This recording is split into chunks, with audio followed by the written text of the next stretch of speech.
How to combine PDF files into one file for free. In this video, I'm going to show you a really cool tool that allows you to combine multiple PDF files into one PDF file completely for free.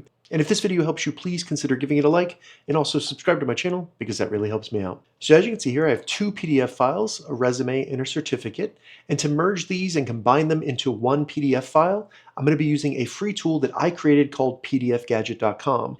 Now, I created pdfgadget.com so that I could recommend a tool that I knew was safe and does not require you to upload your PDFs to a server. So all the tools on this website work directly in the browser on your device, iPhone, Android phone, computer, Chromebook, anything like that. And you don't have to worry about anything being uploaded to a server. It all works on your computer.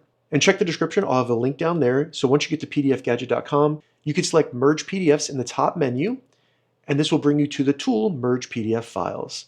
So now all you need to do is either drag and drop them into this little square right here, or you can tap it, find the PDF files you want to combine together, and this can be as many PDF files as you want. Just select them and select Open, and then they will be displayed down here where you'll see the first page. And from here, we can drag and drop them to change the order if we want to have maybe one first, and then change the order that they will be combined into one PDF file. So you can also remove them too if you selected a PDF by accident. Once you're ready, select Merge Files. It'll process it, and then you can download the combined PDF files as one PDF by selecting Download Merged PDF. So select that, and then it might automatically save it to your Downloads folder on your computer or ask you where to save it. From there, I can select Open, and you can see that I now have my resume and my certificate combined as one PDF file for free. If this video helped you, give it a thumbs up, and please consider subscribing to my channel.